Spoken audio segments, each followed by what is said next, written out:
হলো সব খবর, কম সময়ে সব খবর একসাথে। খবরটা খুব বড় করে বলবো না, কিন্তু যতখানি বলবো তাতে করে আপনি জেনে যেতে পারবেন আজ কোথায় কি হলো। নিয়মিত আয়োজনে স্বাগত জানাচ্ছি আপনাদের সবাইকে, আমি নাবিলা সোহার। মুক্তিযোদ্ধা কোটা বহাল রেখে হাইকোর্টে দেয়া রায়ের ওপর স্থিতাবস্থা জারি করেছেন আপিল বিভাগ। এর ফলে সরকারের জারি করা 2018 সালের পরিপত্র বহাল থাকলো, অর্থাৎ আপাতত থাকছে না কোটা ব্যবস্থা। এক মাস পর পূর্ণাঙ্গ শুনানি শেষে চূড়ান্ত সিদ্ধান্ত দেবেন দেশের সর্বোচ্চ আদালত। রাস্তায় আন্দোলন না করে ক্লাসে ফেরার আহ্বান প্রধান বিচারপতির। অ্যাটর্নি জেনারেল বলছেন, এই আদেশের পর আন্দোলন যৌক্তিকতা হারিয়েছে। 7 আগস্ট মামলাটি ফের শুনানির জন্য উঠবে দেশের সর্বোচ্চ আদালতে। আন্দোলনরত শিক্ষার্থীদের কোনো বক্তব্য থাকলে তা লিখিত আকারে আদালতে জমা দিতে বলেছেন আদালত।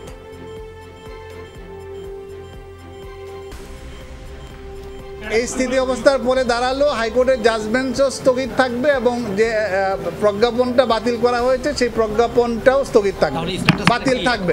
তার মানে হচ্ছে 18 সাল থেকে যেভাবে নিয়োগ প্রক্রিয়া চলে আসছিল সেই নিয়োগ প্রক্রিয়া চলতে থাকবে। এই কোটা রাখা না রাখাটা হচ্ছে সরকারের পলিসি ডিসিশন। এখানে আদালতের কিছু আমাদের যে সুপ্রিম কোর্টের এতদিনকার যতগুলো সিদ্ধান্ত আছে বলছে যে এটা সরকার পলিসি ডিসিশনে আদালত কোনোভাবে হস্তক্ষেপ করতে পারে না, সেই কথাটাই আমি বলছি। কোনোভাবেই আন্দোলন করে তো রায় পরিবর্তন করা যায় না, রায় পরিবর্তনটা পদ্ধতি আছে। আর যদি কেউ মনে করে যে এই রায়টা সঠিক হয়নি, তার যদি মনে হয় সে তখন উচ্চতর আদালতে আসতে পারে। এ নিয়ে বিস্তারিত জানাতে সংবাদের পরের অংশে আমাদের সাথে যুক্ত হবে দুই শিক্ষার্থীর আইনজীবী অ্যাডভোকেট শাহ মঞ্জুরুল হক। আপিল বিভাগের আদেশকে প্রহসন আখ্যা দিলেন বৈষম্য বিরোধী ছাত্র আন্দোলনের শিক্ষার্থীরা। বলছেন, এটি আন্দোলন জোরপূর্বক থামিয়ে দেওয়ার চেষ্টা। তাদের দাবি, নির্বাহী বিভাগ থেকে কমিশন গঠন করে যৌক্তিক কোটা সংস্কারের সিদ্ধান্ত আসতে হবে। সেক্ষেত্রে সর্বোচ্চ 5% কোটা থাকতে পারে। এমন সিদ্ধান্ত না আসা পর্যন্ত বাংলা ব্লকেড চলবে। সরকারি চাকরিতে কোটা সংস্কারের দাবিতে রাজধানী সহ সারা দেশেই বাংলা ব্লকেড কর্মসূচি পালন করছেন শিক্ষার্থীরা। শাহবাগ, কারওয়ানবাজার ও ফার্মগেট সহ অন্তত 17টি পয়েন্টে চলছে সকাল সন্ধ্যার আন্দোলন। সকালে ঢাকা বিশ্ববিদ্যালয়ের ক্যাম্পাসেও শুরু হয় কোটা সংস্কারের আন্দোলন। মধুর ক্যান্টিন হয়ে ক্যাম্পাসের বিভিন্ন জায়গা ঘুরে শাহবাগ, বাংলা মোটর, কারওয়ানবাজার ও ফার্মগেট এলাকায় গড়ায় আন্দোলনরত শিক্ষার্থীদের বিক্ষোভ মিছিল। পুলিশের বেশ কয়েকটি ব্যারিকেড ভেঙে এগিয়ে যায় ছাত্ররা। এছাড়া সকালে ঢাকা কলেজের সামনে থেকে বিক্ষোভ মিছিল বের করেন শিক্ষার্থীরা। পরে নিউ মার্কেট এলাকায় বিক্ষোভ এবং সায়েন্স ল্যাব এলাকা অবরোধ করে তারা। দাবি না মানা পর্যন্ত আন্দোলন চালিয়ে যাওয়ার কথা জানিয়েছেন শিক্ষার্থীরা। এদিকে ঢাকা আরিচা মহাসড়ক অবরোধ করেছেন জাহাঙ্গীরনগর বিশ্ববিদ্যালয়ের শিক্ষার্থীরা। সারা বাংলাদেশের সকল শিক্ষা প্রতিষ্ঠান থেকে কিন্তু আমরা সাড়া পেয়েছি। আশা করছি খুবই শান্তিপূর্ণভাবে আমরা আমাদের কর্মসূচি পালন করতে পারব। নির্বাহী বিভাগ থেকে যেই মুহূর্তে ঘোষণা দেওয়া হবে যে আমাদের এক দফা দাবি মেনে নেওয়া হচ্ছে, ঠিক তারপরে 1 সেকেন্ড আমরা রাস্তায় থাকবো না। দাবিটি টোটালি নির্বাহী বিভাগের কাছে, যে আপনারা বসুন, একটি কমিশন গঠন করে সকল স্টেক হোল্ডারদের নিন, যৌক্তিক মাত্রায় এই কোটাটিকে সংস্কার করুন। 1 মাসের রায়টি দিয়ে আন্দোলনকে স্থগিত করে দেওয়ার একটি জাস্ট আমরা মনে করছি যে পরিকল্পনা, এই পরিকল্পনার অংশ হিসাবে সেটাকে আমরা বিবেচনা করছি এবং রায় নিয়ে পূর্ণাঙ্গ পর্যালোচনা আমরা বিভিন্ন পক্ষের সাথে বসে তারপর আমরা সিদ্ধান্তটি জানাচ্ছি। শিক্ষার্থীদের বাংলা ব্লকেডে স্থবির রাজধানীর অনেক এলাকা। গুরুত্বপূর্ণ পয়েন্টগুলোয় শিক্ষার্থীরা অবস্থান নেয় থেমে রয়েছে যান চলাচল। ঘণ্টা পর ঘণ্টা পথে আটকে বিপাকে পড়েছেন যাত্রীরা।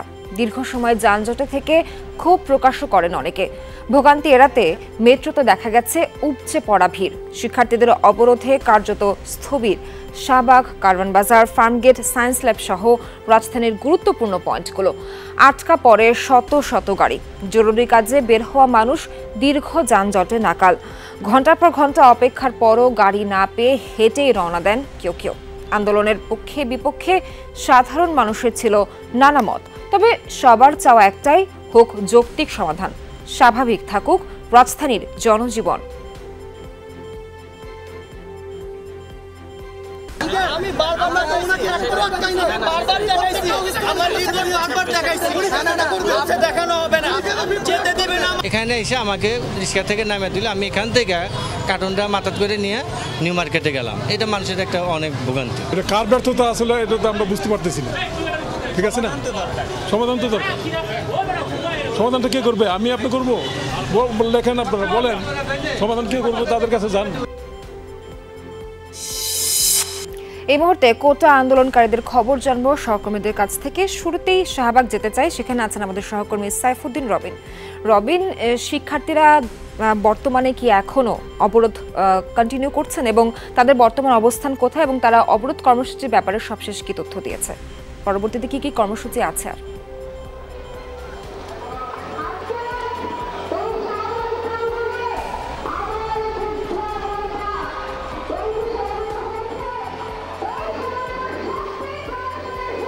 সকাল সন্ধ্যা ব্লকেট চলছে। কোটা সংস্কারের দাবিতে আন্দোলনকারীদের যে কর্মসূচি সেটি এখনও অব্যাহত রয়েছে। আশা করা যাচ্ছে সন্ধ্যা 6:30টার পর তারা তাদের যেই আনুষ্ঠানিকভাবে এই শাহবাগের জমায়েত থেকে নতুন করে সাংবাদিকদের মুখোমুখি হয়ে তারা তাদের পরবর্তী কর্মসূচি কিংবা পরবর্তী সিদ্ধান্তের বিষয়ে জানাবেন। এখন যেটি হচ্ছে যে বিভিন্ন পয়েন্টে দিনের শুরু থেকে যে শিক্ষার্থীরা অবরোধ করে রেখেছিলেন তারা বিভিন্ন পয়েন্টে সেই অবরোধ তুলে নিয়ে পরবর্তীতে এখন শাহবাগে এসে জড়ো হচ্ছেন মিছিল নিয়ে। খানিক আগেই এসেছিল কারণবাজার পয়েন্ট ছেড়ে সেখানকার বিক্ষুব্ধ শিক্ষার্থীরা তারা শাহবাগে এই জমায়েতের সঙ্গে একাত্মতা পোষণ করেছে বা সম্পৃক্ত হয়েছে। এরকম বেশ কয়েকটি পয়েন্ট থেকে শিক্ষার্থীরা আলাদা আলাদাভাবে মিছিল নিয়ে এখানে এসে জড়ো হয়েছে। আর দিনভর সেই সকাল থেকে শাহবাগে অবস্থানকারী শিক্ষার্থীরা তো ছিলই, এখন মূলত তারা মাইক্রোফোনে যেমন স্লোগান দিচ্ছে ঠিক তেমনি প্রতিবাদী কবিতা, জাগরণের গান সেসব পরিবেশনের মধ্য দিয়ে উপস্থিত সাধারণ শিক্ষার্থীদের কিংবা তাদের এই ব্লকেট কর্মসূচি যে শিক্ষার্থীরা অংশ নিয়েছে তাদেরকে উজ্জীবিত করার চেষ্টা করছেন। আর মাইক্রোফোনে যে বক্তব্য সেই বক্তব্যের মধ্য দিয়ে শিক্ষার্থীরা বলছেন যে তাদের যে দাবি সেটি ন্যায্য এবং যৌক্তিক, অর্থাৎ কোটাকে সংস্কার করতে হবে, সুবিধাবঞ্চিত কিংবা অনগ্রসর গোষ্ঠীর জন্য 5% কোটা রেখে বাকি কোটাকে বাতিল করার যে বিষয়টি সেই দাবিতে তারা এখনো অনড় রয়েছেন এবং উচ্চ আদালতের সঙ্গে তাদের এই আন্দোলনের সঙ্গে কোনো ধরনের সম্পৃক্ততা নেই এমনটি তারা বলছে সরকারের নির্বাহী আদেশেই কোটা বাতিল করতে হবে এবং কোটা বাতিলের চূড়ান্ত ঘোষণা বা সিদ্ধান্ত আসার পরেই তারা এই আন্দোলন থেকে সরে আসবেন। বলা চলে সন্ধ্যার পর অর্থাৎ সূর্যাস্ত পর্যন্ত তাদের যে কর্মসূচি সেই কর্মসূচির ইতি টানবেন তারা সাংবাদিক সম্মেলন বা সংবাদ সম্মেলনের মধ্য দিয়ে, সেটি এই মঞ্চ থেকেই, এবং এরপরেই তাদের নতুন সিদ্ধান্ত, নতুন মন্তব্য, নতুন ঘোষণা আসবে। সে পর্যন্ত অপেক্ষা করতে হবে। সোয়ার রবিন শাহবাগ থেকে আন্দোলনের খবর জানাচ্ছিলেন, ধন্যবাদ আপনাকে যুক্ত হওয়ার জন্য। এদিকে রাজধানীর 0 পয়েন্টে অবরোধ করে আন্দোলন করছে শিক্ষার্থীরা, সেই সংবাদ সংগ্রহ করেছেন সহকর্মী রাসেল আহমেদ। রাসেল, সকাল থেকে সন্ধ্যা হয়ে যাচ্ছে, অবরোধ তো চলছে, সেক্ষেত্রে অবরোধ তুলে নেওয়ার কি কোনো সম্ভাবনা দেখছেন কিনা, আর সড়কে যানজটের কি অবস্থা দেখছেন সেই চিত্রটা আমাদের সামনে একটু তুলে ধরবেন।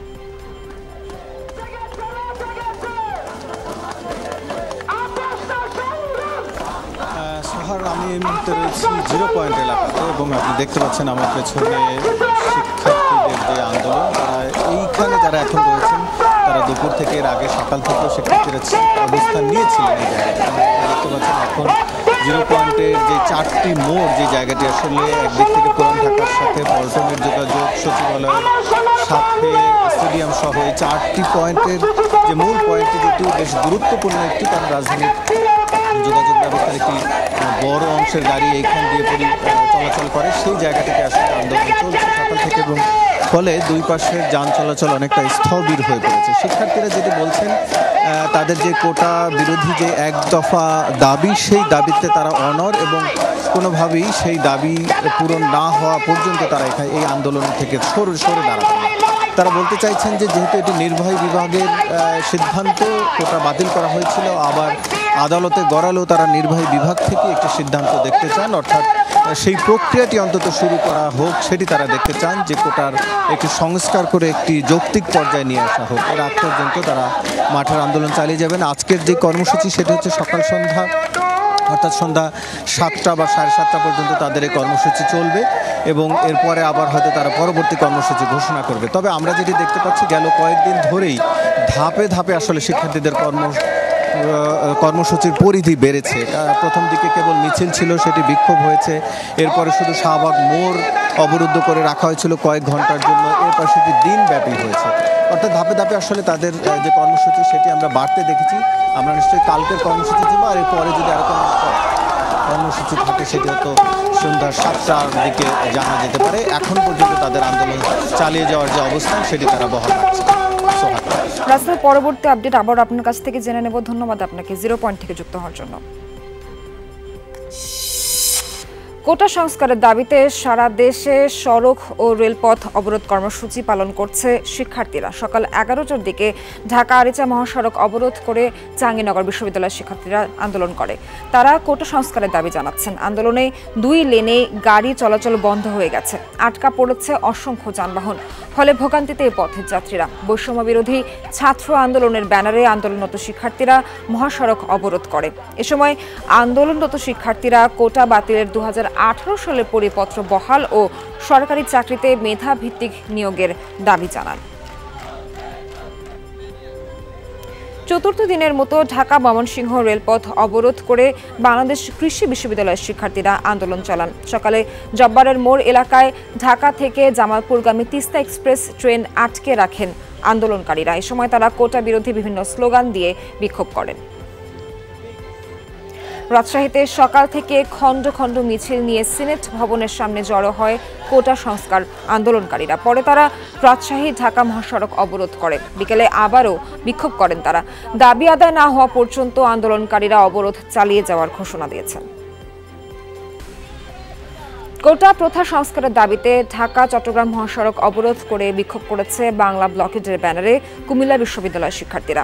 সকালে 11টায় মহাসড়কের কোটবাড়ি বিশ্ব রোড এলাকায় অবস্থান নেন তারা। বিকেল 3টা পর্যন্ত চলে কর্মসূচি।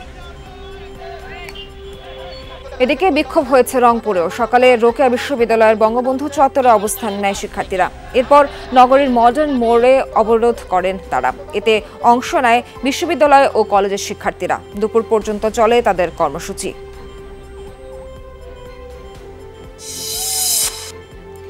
এবার কোটা বিরোধী আন্দোলনের খবর জানতে যুক্ত হব সাভারে। আমাদের সহকর্মী আছেন মাহফুজুর রহমান নিপু, তার কাছে চলে যাব। নিপু, জানাবেন যে জাহাঙ্গীরনগর বিশ্ববিদ্যালয়ের শিক্ষার্থীরা এখনো কি সড়ক অবরোধ করে রেখেছে কিনা এবং তারা কতক্ষণে আসলে এই অবরোধ থেকে বিরতি নিতে পারে বা অবরোধ শেষ হতে পারে এবং যানজটের কি অবস্থা দেখছেন জানাবেন।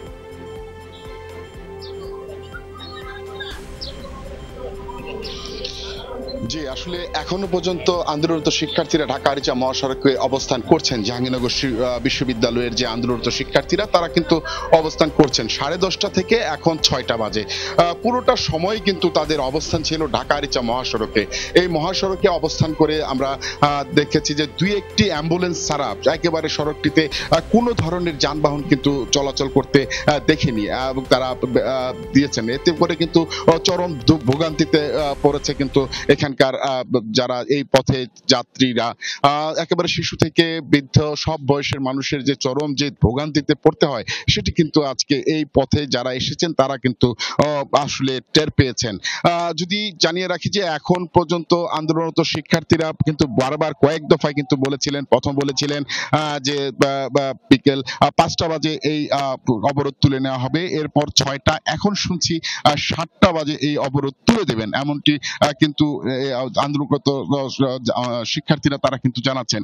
আপনারা দেখতে পাচ্ছেন যে ঢাকা আরিচা মহাসড়কের অত্যন্ত গুরুত্বপূর্ণ যে পয়েন্টটি রয়েছেন, যে যারা উত্তরবঙ্গ যাবেন বা দক্ষিণবঙ্গে যাবেন, জাহাঙ্গীরনগর বিশ্ববিদ্যালয়ের সামনে দিয়ে যেটি একমাত্র পথ এই গাবতলী হয়ে, সেইখানটাতে কিন্তু দুটি লেনেই কিন্তু আন্দোলনরত শিক্ষার্থীরা অবস্থান নিয়ে আছেন। কিছুক্ষণ পর পর তারা মিছিল দিচ্ছেন, সাংস্কৃতিক অনুষ্ঠান করছেন, পথনাটক করছেন। সবকিছু মিলিয়ে এখন পর্যন্ত তাদের আন্দোলন চলমান রয়েছে। তবে কখন নাগাদ এই আন্দোলন শেষ হয় তা আসলে এখনই বলা যাচ্ছে না। নিপু, ধন্যবাদ আপনাকে সাভারের আন্দোলনের খবরাখবর জানানোর জন্য। কোটা বিরোধী আন্দোলনের খবর জানবো আমাদের সহকর্মীদের কাছ থেকে, ইতিমধ্যে জানছি। এখন যুক্ত হব খুলনায়, আমাদের সহকর্মী আছেন প্রবীর বিশ্বাস। প্রবীর, জানাবেন যে এই যে সকাল থেকে সন্ধ্যা পর্যন্ত জনভোগান্তি আছে এবং যানজটের যে অবস্থা, ছাত্রছাত্রীরা কি বলছেন, তারা কখন নাগাদ অবরোধ তুলতে পারেন? ভোগান্তির যে চিত্র আপনি দেখছেন আমাদের জানাবেন। খুলনাতে দ্বিতীয় দফার অবরোধ শুরু হয়েছিল 4:45 থেকে। খুলনা ঢাকা মহাসড়কের যে সাচিবুনিয়া মোড় রয়েছে সেখানে ওরা আধা ঘন্টা অবস্থান করে এরপর সদল বলে চলে আসে। রূপসা ব্রিজ সংলগ্ন জায়গা এবং ব্রিজের যে পশ্চিম পাশটি রয়েছে সেখানে রাস্তা বন্ধ করে তারা কিন্তু অবস্থান নিয়েছে এবং সেখানে কোটা বিরোধী বিভিন্ন ধরনের স্লোগান দিচ্ছে শিক্ষার্থীরা।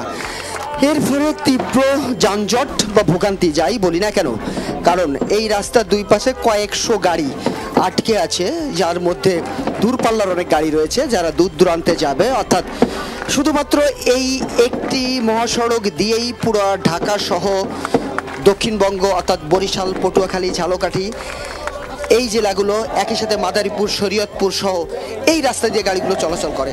সে কারণে রাস্তার দুই প্রান্তে যখন গাড়িগুলো আটকে রয়েছে সে কারণে তাদের ভোগান্তি আসলে চরমেই রয়েছে। তবে যারা এখানে বিক্ষোভকারী রয়েছে তারা কিন্তু তাদের দাবির ব্যাপারে তারা অনড়তা প্রকাশ করেছে। তারা বলেছে যে স্থগিত আদেশ দিয়েছে আদালত সেটি তাদের পছন্দ হয়নি, তারা চায় একটি পূর্ণাঙ্গ রায় এবং সে রায়টি এক দফা দাবি। বরাবরই তারা এই দাবিটি করছে, তারা কোটার বিলুপ্তি চায় না, কোটা সংস্কার চায়। অর্থাৎ শুধুমাত্র ক্ষুদ্র নৃগোষ্ঠী এবং অন্তজ জনগোষ্ঠী সহ যে সমস্ত প্রতিবন্ধী ব্যক্তি রয়েছে তারা ভিন্ন কোনো জায়গায় কোটা প্রথা তারা রাখতে চায় না। এই দাবি আদায় না হওয়া পর্যন্ত তারা অবরোধ চালিয়ে যাবে বলে আমাদেরকে জানিয়েছে। সোয়ার প্রবীর জানাচ্ছিলেন যে দাবি আদায় না হওয়া পর্যন্ত ছাত্রছাত্রীরা আন্দোলন চালিয়ে যাবে। ধন্যবাদ আপনাকে যুক্ত হওয়ার জন্য। কোটা বিষয়ে আন্দোলনকারীদের ধৈর্য ধরার আহ্বান জানিয়েছেন স্বরাষ্ট্রমন্ত্রী আসাদুজ্জামান খান। তিনি বলেন, শিক্ষার্থীরাই দেশের ভবিষ্যৎ, তাই তাদের জ্ঞান ও ধৈর্য ধারণ করতে হবে। দুপুরে তেজগাঁওয়ে সাংবাদিকদের সাথে আলাপে মন্ত্রী বলেন, রাস্তায় বসে পড়লে দুর্ভোগ হবে জনগণের। সরকার ও পুলিশ আন্দোলনকারীদের পাশে আছে।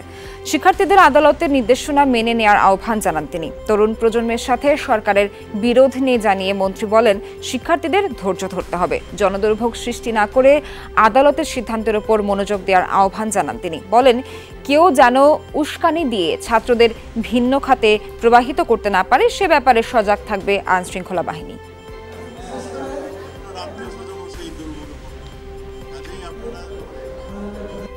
আপনারা ভবিষ্যৎ প্রজন্ম, আপনাদেরকে দেশকে নেতৃত্ব দেবেন, আপনাদের ধৈর্য, আপনাদের জ্ঞান, আপনাদের সবকিছু থাকতে হবে। আপনারা এইরকম ভাবে যদি রাস্তায় বসে পড়েন তাহলে তো জনগণের দুর্ভোগ হবে। আপনার বাবা মা, আপনার আত্মীয় স্বজনও সেই দুর্ভোগে পড়বেন।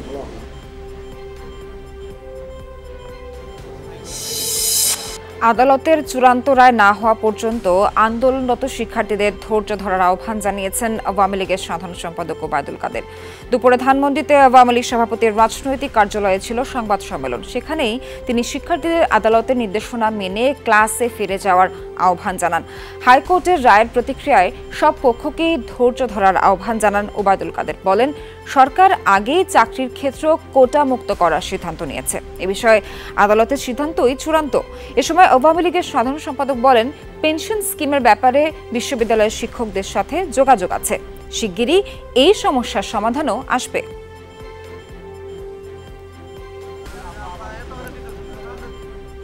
আন্দোলনকারী শিক্ষার্থীদের ধৈর্য ধারণ করতে বলবো।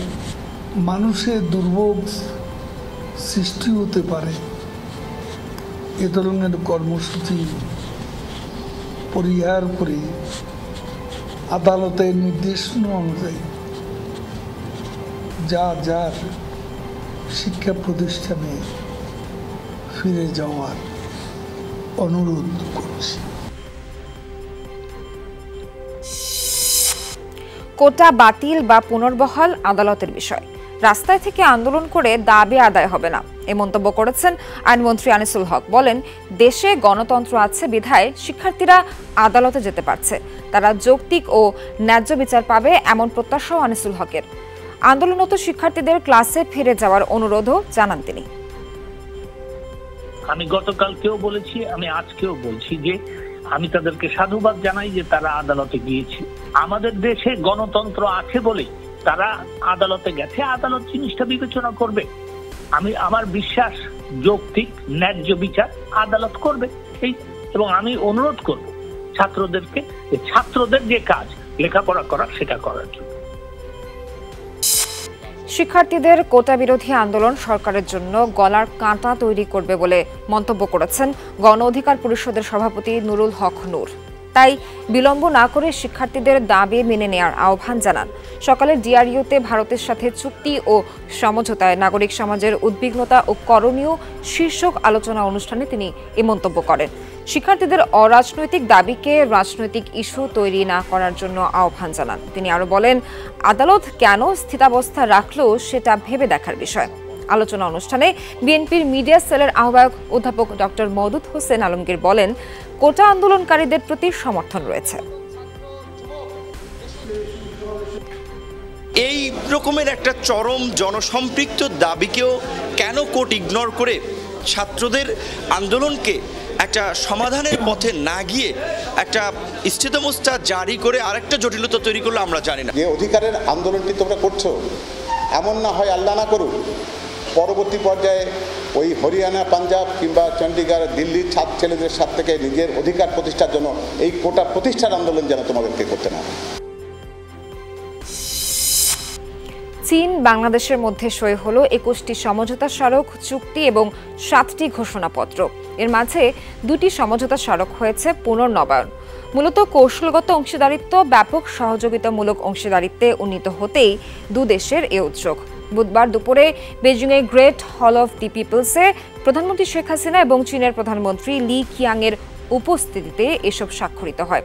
পরে চীনের প্রেসিডেন্টের সাথে পৃথক বৈঠক করেন প্রধানমন্ত্রী শেখ হাসিনা। সেখানে বাংলাদেশকে 1 বিলিয়ন ইয়েন সহযোগিতার আশ্বাস দিয়েছেন শি জিনপিং।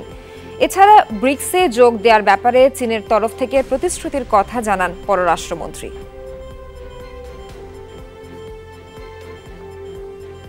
মাননীয় প্রধানমন্ত্রী বাংলাদেশের 100 ইকোনমিক জোন এবং বঙ্গবন্ধু শিল্প পার্ক সহ শিল্প নগর সহ 100 ইকোনমিক জোনে চায়নার ইনভেস্টমেন্টের আহ্বান জানিয়েছেন। একই সাথে চায়নার জন্য যে ডেডিকেটেড একটি এক্সপোর্ট প্রসেসিং জন্য যে জায়গা বরাদ্দ দেওয়া হয়েছে সেটিও উল্লেখ করেছেন। চীনের মাননীয় প্রধানমন্ত্রী বাংলাদেশকে $1 বিলিয়ন ইকোনমিক অ্যাসিস্ট্যান্স দেওয়ার কথা ঘোষণা করেছেন। গাজায় আবারও স্কুল টার্গেট করে ভয়াবহ তাণ্ডব চালিয়েছে ইসরায়েলি বাহিনী। বিমান হামলায় মৃত্যু হয়েছে কমপক্ষে 30 জনের, আহত আরও অনেকে। খান ইউনিসের আবাসন আফসান আল কাবরিয়া শহরে হয়েছে এই হামলা। হতাহতদের বেশিরভাগ নারী ও শিশু। এখানে সেখানে ছড়িয়ে আছে মরদেহের টুকরো। আল আউদা স্কুল সংলগ্ন এলাকায় তাঁবু টাঙিয়ে আশ্রয় নিয়েছিল 3000 ফিলিস্তিনি। তেল আবিবের দাবি, হামাস সদস্যদের ঘাঁটি লক্ষ্য করে সীমিত হামলা চালিয়েছে সেনারা। বেসামরিক হতাহতের বিষয়টি খতিয়ে দেখা হচ্ছে বলেও জানিয়েছেন তিনি। 1 সপ্তাহ আগে অঞ্চলটি ছেড়ে চলে যাওয়ার নির্দেশনা দেওয়া হয় বাসিন্দাদের। সরেও গিয়েছে কয়েক হাজার মানুষ, তবে খাবার ও পানির ব্যবস্থা থাকায় রয়ে যায় অনেকে। গত 4 দিনে এই নিয়ে গাজার স্কুলে 4র্থ হামলার ঘটনা। এর আগে নুসরাত ক্যাম্পের 2টি স্কুল ও গাজা সিটির একটি স্কুলে বর্বরতা চালায় ইসরায়েলি সেনারা। গাজায় হামাসের পাল্টা প্রতিরোধে প্রাণ হারালেন আরও এক ইসরায়েলি কমান্ডো। মঙ্গলবার মধ্য গাজায় ফিলিস্তিনি স্বাধীনতাকামী সংগঠনটির হামলায় মৃত্যু হয় তার। বুধবার এক বিবৃতিতে বিষয়টি নিশ্চিত করে ইসরায়েলি প্রতিরক্ষা বিভাগ IDF। 21 বছর বয়সী ওই ইসরায়েলি কমান্ডোর নাম তাল লাহাত। তিনি কেফার সাবার মাগলান ইউনিটের কমান্ডো হিসেবে কর্মরত ছিলেন। অবরুদ্ধ গাজা উপত্যকায় 9 মাসের চলমান ইসরায়েলি আগ্রাসনের জবাবে এ পর্যন্ত হামাসের হামলায় প্রাণ হারিয়েছে 327 ইসরায়েলি সেনা। আহত হয়েছে অন্তত 2100 সেনা। এদিকে দখলকৃত পশ্চিম তীরে অভিযান চালিয়েছে ইসরায়েলি বাহিনী। বাড়িতে বাড়িতে তল্লাশি চালানো হয়েছে বিভিন্ন স্থানে। তুলকারেমের শরণার্থী শিবিরে ও নাবলুসেও ব্যাপক অভিযান চালায় ইসরায়েল। সেনাদের ছোড়া বুলেটে শিশু সহ আহত হয় বেশ কয়েকজন। ফিলিস্তিনিদের লক্ষ্য করে নিক্ষেপ করা হয় টিয়ার শেল। পাল্টা প্রতিরোধ করে ফিলিস্তিনি যোদ্ধারা। হুসাং থেকে আটক করা হয়েছে 4 জনকে। এদিকে জেরিকো, সালফিট ও হেব্রনেও চলে অভিযান। ধ্বংস করা হয় একাধিক স্থাপনা। রামাল্লোহায় বন্ধ করে দেওয়া হয় একটি এলাকা। নারায়ণগঞ্জের রূপগঞ্জের সাবেক আইজিপি বেনজির আহমেদের মালিকানাধীন একটি বাড়িতে অভিযান চালিয়েছে দুদক। সাভানা ইকো রিসর্ট নামের ওই স্থাপনাটি পূর্বাঞ্চলে 24 কাঠা জমির উপর বিলাসবহুল ডুপ্লেক্স ভবন। গত 6 জুলাই সিলগালা করে নিয়ন্ত্রণে নেওয়ার পর ভবনটির ভেতরে আজ অভিযান চালানো হয়। বেনজির আহমেদের বিরুদ্ধে অবৈধ সম্পদ অর্জনের মামলায় অনুসন্ধান চালায় দুর্নীতি দমন কমিশন। দুদকের উপপরিচালক মাইনুল হাসানের নেতৃত্বে অভিযান পরিচালিত হয়। এতে সহযোগিতা করেছে জেলা প্রশাসন। প্রতিটি কক্ষে তল্লাশি চালিয়েছেন তারা। 3 লক্ষ টাকা দিয়া হিদ দান বেচা এই গাতা খন্দল রাখা হয়েছে। ফুসকুনি আছিল তো মাছের ফুসকুনি, এই মাছের ফুসকুনি রাখা হয়েছে। আঙ্গ একটা দেয় নাই গা, এটার মাঝে বালু চালু ফালাইয়া এই বাড়ি ঘর করছে। সারাটা দিন 2টা গরু বানাইছি, 2টা খাসি বানাইছি, 3টা বন্ত বানাইছি, মেঘে বিজ্জা পরে অনেক অনেক কষ্ট লাগছে। সারাটা দিনই করছি, একটা টাকা দিল না। অনিয়মের অভিযোগে জাতীয় হৃদরোগ ইনস্টিটিউটের সাবেক রেজিস্ট্রার ডাক্তার সাবরিনা হোসেন, স্বাস্থ্য অধিদপ্তরের সাবেক মহাপরিচালক ডক্টর আবুল কালাম আজাদ সহ 7 জনের বিরুদ্ধে মামলা করেছে দুদক। সংস্থাটির সহকারী পরিচালক আফনান জান্নাত কিয়া বাদী হয়ে এই মামলা করেন। মামলায় ক্ষমতার অপব্যবহার, প্রতারণা ও জালিয়াতির অভিযোগ আনা হয়েছে। স্বাস্থ্য অধিদপ্তরের সাবেক মহাপরিচালক আবুল কালাম আজাদ ও অন্যান্যদের যোগসাজশে নিবন্ধনহীন জেকেজি হেলথ কেয়ারকে কোভিডের নমুনা সংগ্রহের অনুমতি এবং কোভিড স্যাম্পল ল্যাবে না পাঠিয়ে ভুয়া ও জাল রিপোর্ট সরবরাহেরও অভিযোগ তাদের বিরুদ্ধে।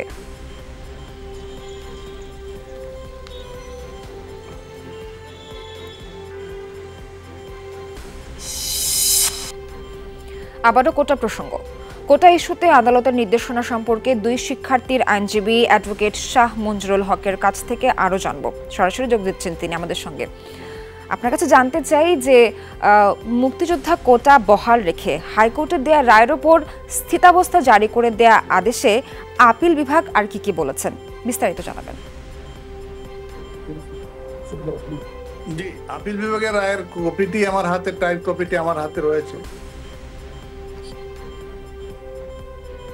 আমাদেরকে আরেকটু যদি জানাতেন, তথ্যগুলো একটু বিস্তারিত জানাতেন, দর্শকরা জানতে চায়। আপিল বিভাগ আজকে যে আদেশটি দিয়েছেন সেটা হচ্ছে parties directed to maintain status quo about the subject matter এবং in the meantime judgement of the High Court division shall remain inoperative, এটাও বলে দিয়েছেন। That means High Court division quota প্রথা বাতিল করে যে প্রজ্ঞাপন জারি করা হয়েছিল 2018 সালে, হাইকোর্ট ডিভিশন তার রায়ে সেই প্রজ্ঞাপনটি বাতিল করে দিয়েছিলেন। সেই রায়ের বিরুদ্ধে আজকে আমরা সিএমপি দায়ের করেছি। সেই সিএমপিতে যে আদেশ হয়েছে সেটি হলো যে হাইকোর্ট ডিভিশনের এই জাজমেন্টটি 7ই আগস্ট পর্যন্ত ইনঅপারেটিভ থাকবে এবং পার্টিজরা স্থিতাবস্থা মেনে চলবে। এই অবস্থায় যেটা দাঁড়ালো সেটা হচ্ছে 2018 সালে যে প্রজ্ঞাপন কোটা প্রথা বাতিল করে জারি করা হয়েছিল সেই প্রজ্ঞাপনটি বহাল থাকলো এবং নিয়োগের ক্ষেত্রে বিসিএস সহ প্রথম গ্রেড এবং সেকেন্ড গ্রেডের নিয়োগের ক্ষেত্রে 18 সালের প্রজ্ঞাপন মেনেই নিয়োগ দেওয়া হবে। আপনার কাছে আরো একটা বিষয়, জি বলেন, শেষ করেন। আপনি বলেন। আপনার কাছে আরেকটু জানতে চাই যে উচ্চ আদালতের আদেশ অনুযায়ী কোটা ইস্যুটি কিভাবে ফয়সালা হবে? হাইকোর্ট ডিভিশন যে রায়টি দিয়েছে কোটা প্রথা বাতিল করে যে এসআরও, সেই এসআরওটাকে বাতিল করে দিয়েছেন, প্রজ্ঞাপনটাকে বাতিল করে দিয়েছেন। তার বিরুদ্ধে যখন আপিল হয় তখন আপিল বিভাগ হচ্ছে আমাদের দেশের সর্বোচ্চ আদালত। আপিল বিভাগেরই একমাত্র অধিকার হচ্ছে এই রায়টি সঠিক অথবা রায়টি সঠিক কিনা সেইটি ব্যাপারে রায় দেওয়ার একমাত্র অধিকার হচ্ছে আপিল বিভাগের। সুতরাং হাইকোর্টের জাজমেন্টের বিরুদ্ধে যখন আপিল ফাইল করা হয়েছে, 2টা আপিল ফাইল হয়েছে, রাষ্ট্রপক্ষের তরফ থেকে একটি আপিল ফাইল করা হয়েছে এবং শিক্ষার্থীদের তরফ থেকে আমি একটি আপিল ফাইল করেছি। সুতরাং এই 2টি আপিল একসাথে আপিল বিভাগ শুনবেন এবং শোনার পরে আইনগত দিক বিবেচনা করবেন, সবকিছু বিবেচনা করে আপিল বিভাগ একটি রায় দিবেন এবং সেই রায় সকলের জন্য বাধ্যকর হবে। অন্য একটা চ্যানেল থেকে আমাকে জিজ্ঞেস করা হয়েছিল যে সেখানে কিভাবে নিষ্পত্তি হবে। সেই ক্ষেত্রে আপিল বিভাগ কিন্তু আজকে রায় এই অর্ডারে উল্লেখ করে দিয়েছেন যে আন্দোলনরত শিক্ষার্থী যারা রয়েছে সাধারণ ছাত্র পরিষদের নামে বা সাধারণ ছাত্রছাত্রীদের নামে, তারাও কিন্তু তাদের আইনজীবীর মাধ্যমে অথবা তারা নিজেরা আদালতে উপস্থিত হয়ে তাদের বক্তব্য প্রদান করতে পারবে এবং আদালতে আপিল বিভাগে যখন কোনো মামলা বিচারাধীন থাকে, কোনো একটা হাইকোর্ট ডিভিশনের রায়কে চ্যালেঞ্জ করে, তখন কিন্তু প্রশাসনের কাছে এখন যে বা এক্সিকিউটিভের কাছে এখন যে দাবি করছেন ছাত্ররা যে একটা আলাদা কমিশন গঠন করে বিষয়টির পূর্ণাঙ্গ নিষ্পত্তি করতে হবে, এটা কিন্তু তারা একটা ভুল বোঝাবুঝির মধ্যে রয়েছেন। তাদের উচিত হচ্ছে আদালতের সিদ্ধান্ত মেনে নেওয়া, আজকের আদেশটি মেনে নেওয়া, এবং তারা তাদের জন্য কোনো বক্তব্য থাকে সেটা আদালতে বলা, এবং যখন আপিল বিভাগে এই রায়টি নিয়ে বিচারাধীন আপিল বিভাগে, সেই ক্ষেত্রে কিন্তু এই শিক্ষার্থীদের যে দাবি যে আলাদা একটা কমিশন করে পূর্ণাঙ্গ নিষ্পত্তি তো ওনাদের পক্ষে হয়েই আছে। ওনাদের যে কোটা প্রথা বাতিল, সেই বাতিলের প্রজ্ঞাপন তো ওনাদের হাতে বহাল থাকলোই এখন। সুতরাং নতুন করে কিন্তু কমিশন ফর্ম করে এই অবস্থায় আর কিছু করার নেই। বাট আপিল বিভাগ যদি ইচ্ছা করে তাহলে কিন্তু কমিশন ফর্ম করার জন্য নির্দেশনা প্রদান করতে পারবেন। এবং আপিল বিভাগ আমাদের সংবিধানের আর্টিকেল 104 অনুচ্ছেদ অনুযায়ী তারা একটা পূর্ণাঙ্গ নিষ্পত্তিও করতে পারবেন। এটা কমিশন ফর্ম করে অথবা কমিশনের রিপোর্ট নিয়ে অথবা না নিয়ে শিক্ষার্থীদের বক্তব্য শুনে, এবং এই ক্ষেত্রে আপনাদেরকে এটাও মনে রাখতে হবে যে যোদ্ধাদের সন্তান যারা রয়েছেন তাদের যে রিট পিটিশনটি, তাদেরও কিন্তু বক্তব্য রয়েছে। সুতরাং সবার বক্তব্য শুনে আদালত একটি আদেশ দিবেন, যৌক্তিক আদেশ, যার কথা কিন্তু শিক্ষার্থীরা, আন্দোলনরত শিক্ষার্থীরাও বলছেন যে তারা সংস্কার চান। তো সেই ক্ষেত্রে ধরেন সারা ওয়ার্ল্ডেই কোটা প্রথার কিন্তু একটি প্রচলন রয়েছে। আপনার ইন্ডিয়াতে আছে, আমেরিকার মতো রাষ্ট্রে রয়েছে, ইউরোপের বিভিন্ন রাষ্ট্রে রয়েছে। সুতরাং এই ক্ষেত্রে আপনাকে মনে রাখতে হবে যে কোটা প্রথা অনগ্রসর জাতিগোষ্ঠী সহ যাদের প্রাপ্যতা রয়েছে তাদের কোটা প্রথা থাকার কিন্তু একটা বিধান রয়েছে। সেটা যৌক্তিক পর্যায়ে যদি রাখা হয়, আমি আজকে বিভিন্ন সময় যে কমিশনগুলি করা হয়েছিল সেই কমিশনের রিপোর্টগুলি আমি দেখেছি।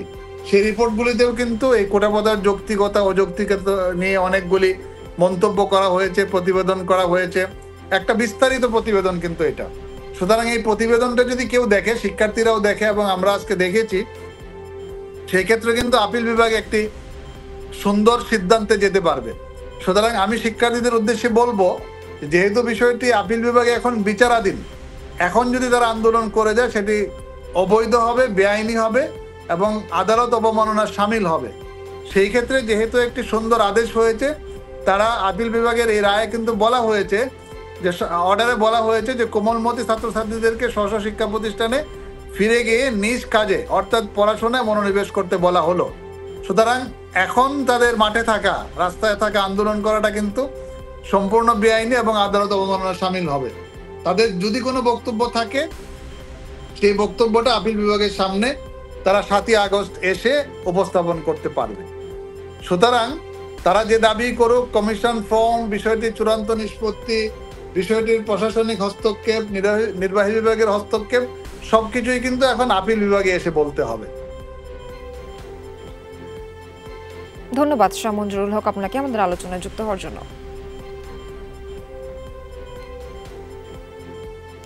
আধিপত্য বিস্তার এবং মাটি কাটাকে কেন্দ্র করে মুন্সিগঞ্জে দুপক্ষের সংঘর্ষে 15 জন আহত হয়েছে। সিরাজদি খান থানার ওসি মোহাম্মদ মুজাহিদুল ইসলাম জানান, বালুচর ইউনিয়নের পূর্ব চাঁদেরচর গ্রামের কামিজউদ্দিন কামু এবং একই এলাকার কালাইচান মাতবর সমর্থকদের মধ্যে হয় সংঘাত।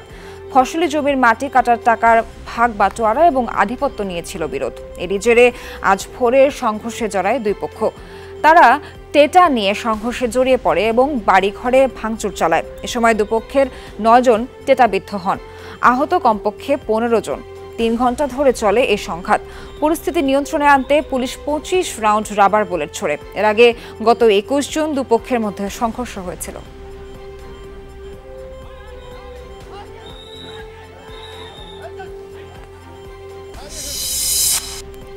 এক সপ্তাহেরও বেশি সময় যাবৎ দেশের মধ্য ও উত্তরাঞ্চলে বন্যা। রংপুর, লালমনিরহাট, কুড়িগ্রাম সহ উত্তরের কয়েক জেলা জলমগ্ন।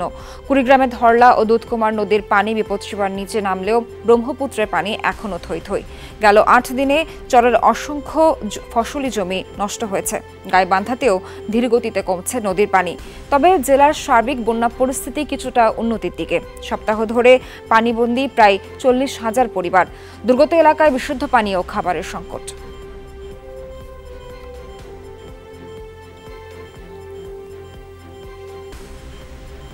মধ্যাঞ্চলের জেলাগুলোয় বাড়ছে বন্যার পানি। সিরাজগঞ্জের 5 উপজেলায় প্রায় 50,000 মানুষ পানিবন্দী। চৌহালিতে সবচেয়ে বেশি মানুষ জলমগ্ন। কিছু ত্রাণ বিতরণ হলেও তা প্রয়োজনের তুলনায় কম। জামালপুরে পানিবন্দী 2.5 লাখ। জেলার 15টি আশ্রয় কেন্দ্রে ঠাঁই নিয়েছে 3,500 বানভাসী। প্লাবিত এলাকাগুলোয় বিচ্ছিন্ন যোগাযোগ।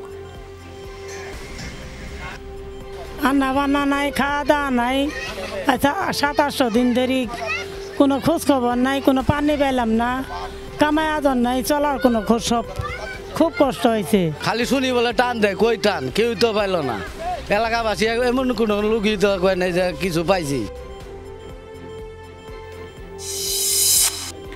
মাদকের অবাধ ব্যবহার এবং মাদক নির্মূল করতে মাদকের সরবরাহ উৎসের মূলোৎপাটন করতে হবে বলে জানিয়েছেন স্থানীয় সরকার মন্ত্রী মোহাম্মদ তাজুল ইসলাম। সকালে সিরডোভ মিলনায়তনে অনুষ্ঠিত মাদকাসক্তি অপরাধ নাকি মানসিক রোগ এবং এর প্রতিকার শীর্ষক গোল টেবিল বৈঠকে কথা জানান তিনি। বলেন, মাদকদ্রব্য নিয়ন্ত্রণ অধিদপ্তর, আইনশৃঙ্খলা রক্ষাকারী বাহিনী সহ দেশের সকল সচেতন নাগরিককে মাদকের বিরুদ্ধে অবস্থান গ্রহণ করতে হবে। তাজুল ইসলাম বলেন, বাংলাদেশে কোনো মাদক তৈরি হয় না, পার্শ্ববর্তী দেশ থেকে বাংলাদেশে মাদক প্রবেশ করে। মাদকের প্রবেশ পথগুলো চিহ্নিত করতে হবে। একই সাথে মাদক ব্যবসা বা মাদক সরবরাহের সাথে জড়িতদের চিহ্নিত করে আইনানুগ ব্যবস্থা গ্রহণ করতে হবে। এ সময় মাদক নির্মূলে সবাইকে প্রতিশ্রুতিবদ্ধ হওয়ার আহ্বান জানান তিনি। প্রতারণার মাধ্যমে টাকা হাতিয়ে নিতে হবিগঞ্জ 4 আসনের সংসদ সদস্য ব্যারিস্টার সৈয়দ সাইদুল হক সুমনকে হত্যার হুমকির তথ্য প্রদান করা হয়েছিল। ভারতীয় এক গল্প থেকে এমন পরিকল্পনা করেছিল প্রতারক। অভিযুক্তকে গ্রেপ্তারের পর বিকেলে প্রেস ব্রিফিংয়ে এ তথ্য জানান পুলিশ সুপার। তিনি জানান, গ্রেপ্তারকৃত সোহাগ মিয়া মৌলভীবাজারের কুলাউড়ার মোবারকপুর গ্রামের বাসিন্দা। মঙ্গলবার তাকে সিলেট থেকে গ্রেপ্তার করা হয়।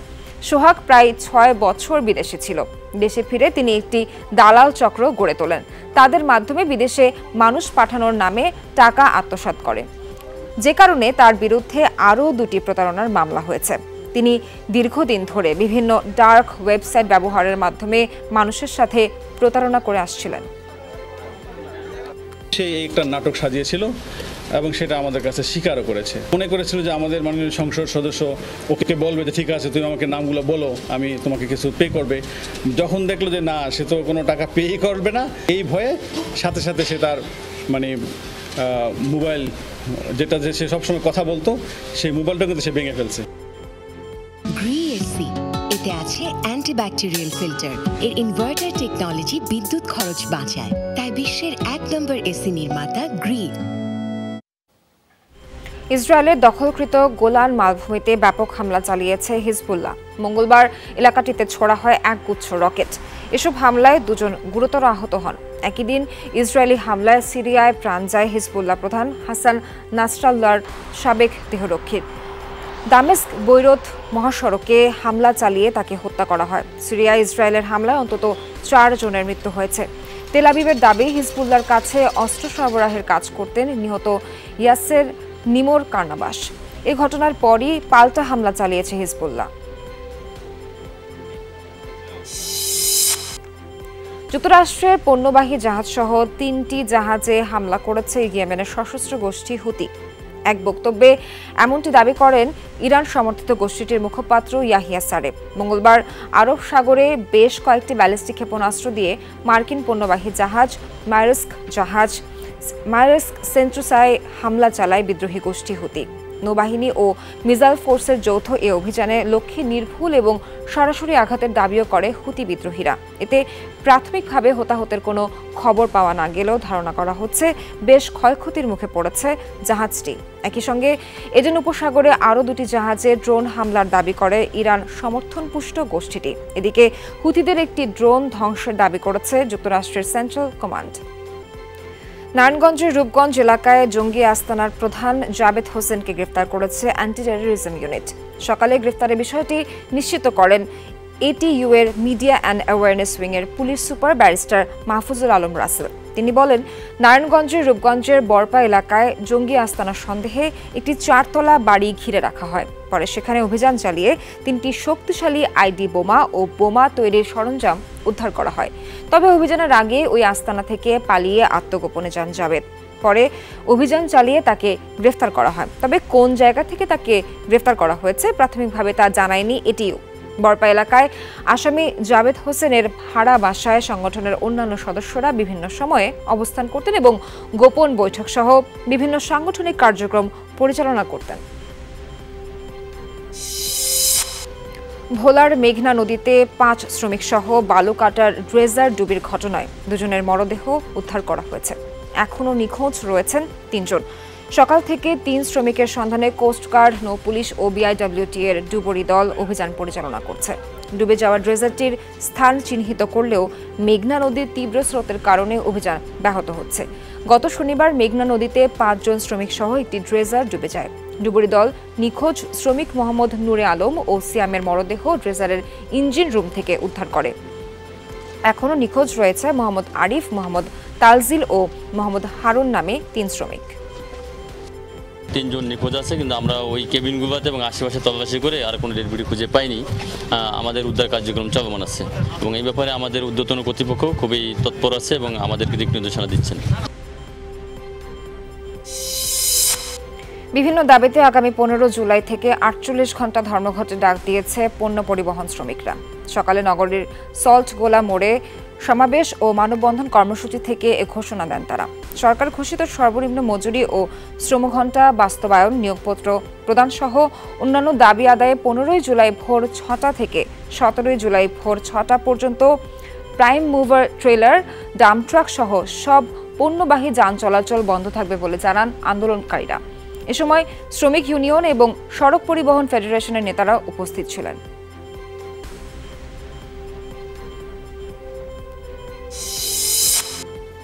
উপজেলা পর্যায়ে স্বাস্থ্যসেবা নিশ্চিতে কাজ চলছে বলে জানিয়েছেন স্বাস্থ্যমন্ত্রী ডক্টর সামন্তলাল সেন।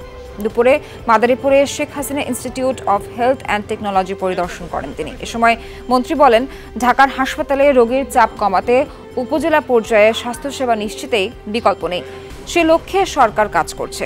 দেশের অর্ধেক রোগী বিদেশ যায় সঠিক রোগ নির্ণয় না হওয়ার কারণে বলেও মন্তব্য করেন স্বাস্থ্যমন্ত্রী।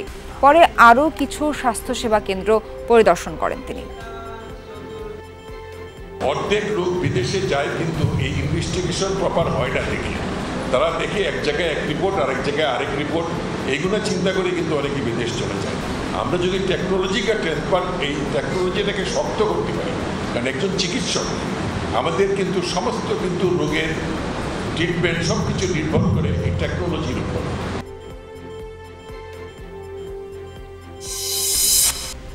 যুক্তরাষ্ট্রে প্রেসিডেন্ট নির্বাচনে অংশগ্রহণের জন্য কোন প্রার্থী বেশি অযোগ্য তা ঠিক করতে পারছে না ডেমোক্রেটরা। প্রেসিডেন্ট জো বাইডেনকে বিদ্রূপ করে এমন মন্তব্য করলেন ডোনাল্ড ট্রাম্প। মঙ্গলবার ফ্লোরিডার মিয়ামিতে বিশাল সমাবেশে যোগ দেন তিনি। বক্তব্যের বেশিরভাগ অংশ জুড়েই ছিল বাইডেনকে নিয়ে উপহাস। ডেমোক্রেটদের মনোবল ভেঙে গেছে বলে দাবি করেন সাবেক মার্কিন প্রেসিডেন্ট। আবারও মুখোমুখি বিতর্কে অংশগ্রহণের চ্যালেঞ্জ ছুড়ে দেন জো বাইডেনের প্রতি। ফ্লোরিডার মানুষ ট্রাম্পকেই জয়ী করবে বলে আত্মবিশ্বাসী তিনি। নাগরিকদের সামাজিক অর্থনৈতিক নিরাপত্তা নিশ্চিতের আশ্বাসও দেন তিনি। গত 27 জুন সিএনএনের প্রেসিডেন্সিয়াল বিতর্কে ট্রাম্পের কাছে ধরাশায়ী হন বাইডেন। এরপর থেকেই আরেক দফা প্রেসিডেন্ট প্রার্থী হিসেবে তার সক্ষমতা নিয়ে প্রশ্ন ওঠে নিজ দলের মধ্যেই। ভারতের উত্তরপ্রদেশে ভয়াবহ সড়ক দুর্ঘটনায় অন্তত 18 জনের মৃত্যু হয়েছে। বুধবার সকালে হয় এই দুর্ঘটনা। এতে আহত হয়েছে আরও 19 জন। পুলিশ জানায়, নিহতদের মধ্যে 3 নারী ও 1 শিশুও রয়েছে। লখনৌ আগ্রা এক্সপ্রেসওয়েতে বিহার থেকে দিল্লিগামী একটি দ্বিতল বাসের সাথে একটি লরির সংঘর্ষ ঘটে। বাসটিকে লরিটি ওভারটেক করতে গেলে বাধে এ সংঘর্ষ। এতে দুমড়ে মুচড়ে যায় বাসটি। আহতদের নেওয়া হয়েছে হাসপাতালে। এর মধ্যে বেশিরভাগেরই অবস্থা আশঙ্কাজনক।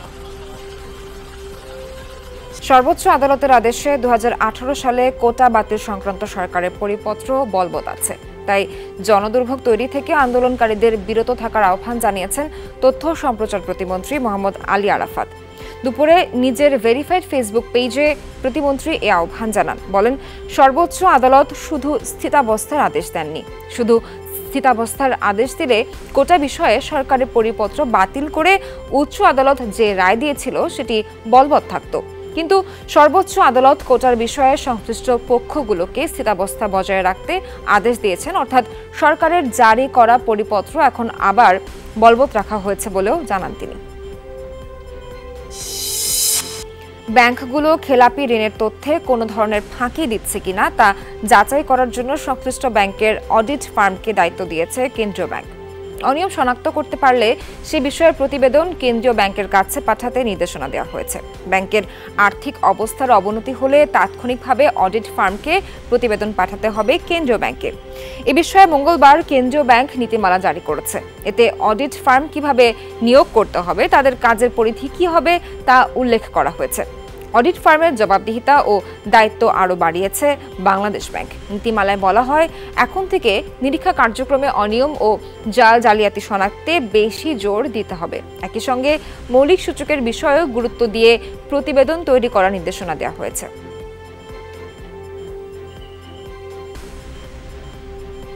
দর্শক, এই ছিল আজকের সব খবরের আয়োজনে। এতক্ষণ সাথে থাকার জন্য ধন্যবাদ সবাইকে।